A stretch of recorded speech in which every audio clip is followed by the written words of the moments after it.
Pagpalang araw mga ka-technician, maka-DIY, maka-master. Mayroon po tayo ditong repair na CRT TV. Ito po ay Astron. So 21 inch po ito. Okay, sige, testing natin para malaman natin kung anong issue nito.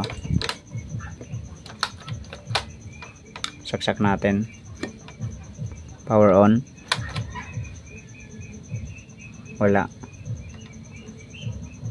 Walang power. Okay, sige, samahan nyo ako. Buksan po natin ito.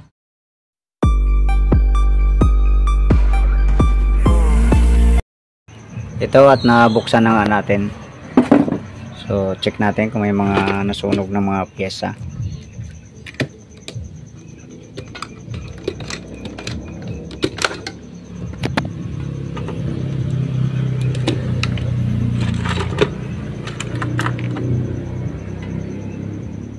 So naayos na ko na rin naman ito dati, pero ibang trouble naman yun. Wali, ang inayos ko dito dati ay itong flyback.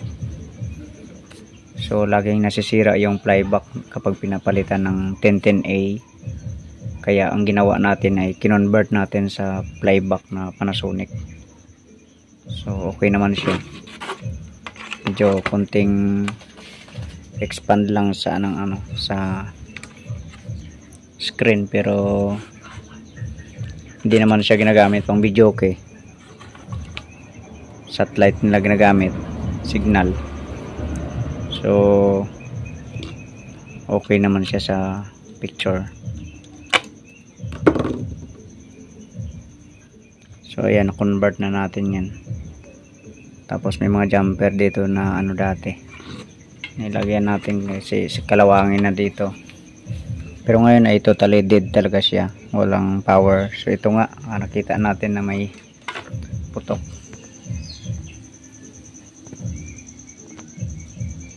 Ito ang kanyang fuse, putok na. So malamang sira ang nito, regulator. So i-troubleshoot ko muna to.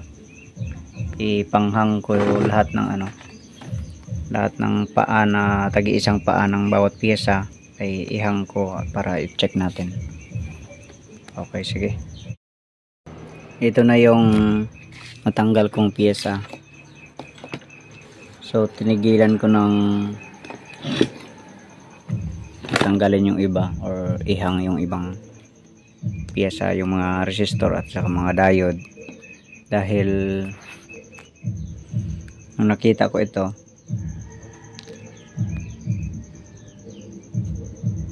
so sa may snubber niya kasi banda ito.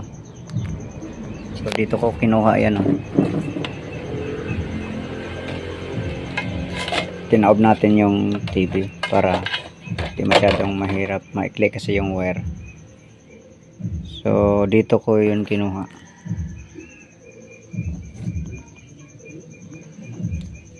Dito. Kung titingnan natin ang kanyang connection,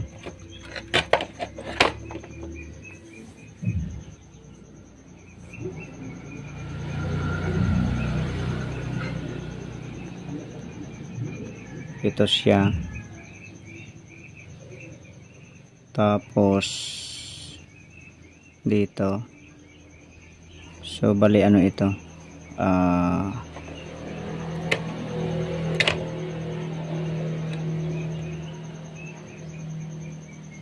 kung di ako nagkakamali, parang ground yung is dito.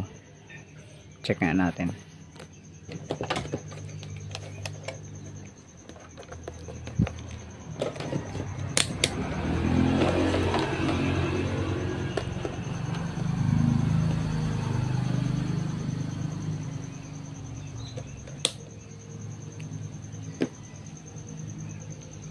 Mahina na yung battery ng tester natin.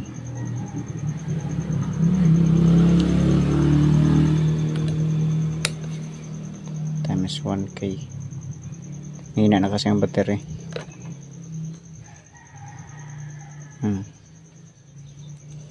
Okay, palitan ko muna ang battery para maganda nating ayusin, gamitin. Okay, ito na. Ayos na natin ang ating tester. Napalitan na natin ang battery. So ayan, lakas ng karga. Okay, so ito, check na natin ito kung saan dito yung ground. Dito kasi yung isang paa. Wala. Dito. Ayun. Ground nga siya. Ayan o. Itong isang paa ay ground.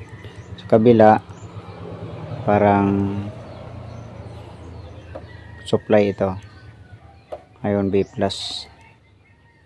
ng primary. Ayan o, malo. So, ang trabaho talaga nito ay ng kapasitor ay hindi siya snubber, kundi discharge. Magdi-discharge siya. So, kahit wala na nga rin ito eh. Kahit wala ng kapasitor yan. Pwede naman yan.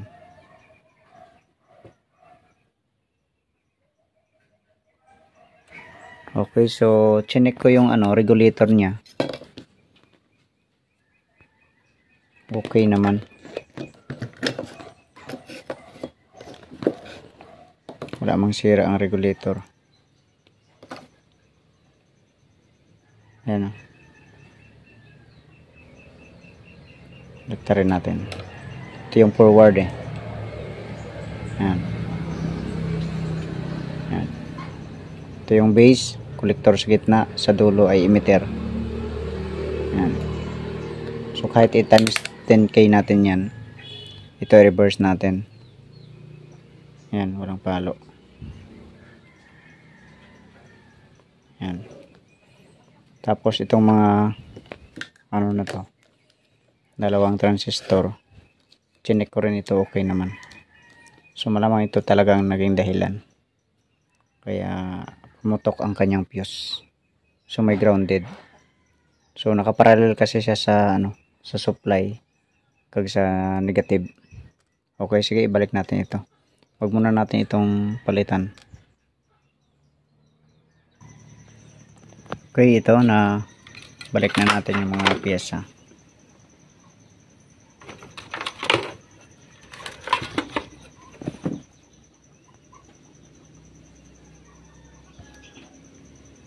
So ito yung autocoupler niya.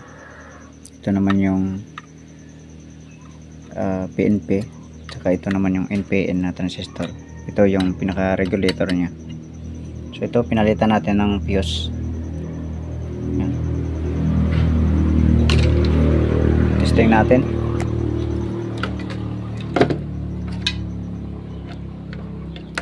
Check lang natin, baka may grounded pa.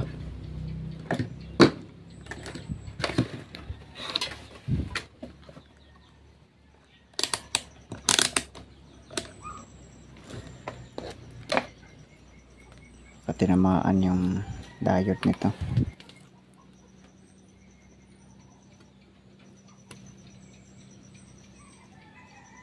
Wala naman. Forward. Yan yung forward. Reverse na rin.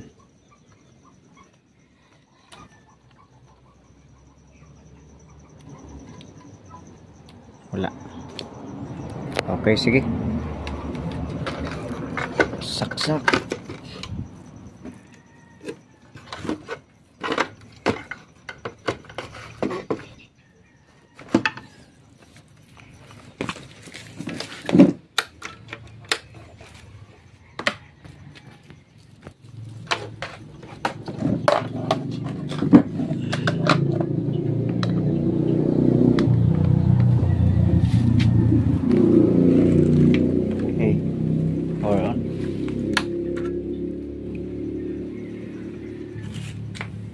Ayun, may heater na. Ayan, lumabas na. Ayan. So, okay na. Yun lang ang naging problema. So, kahit wala na yan, kahit hindi na yun papalitan. Kaya yung ibang mga board na merong ganun, ang ginagawa ng iba ay hinahang na lang yun. Ang paa. Yung isang paa. Okay, so buti na lang ito lang naging dahilan. Okay, sige, hanggang dito na ng video natin. God bless po sa inyong lahat.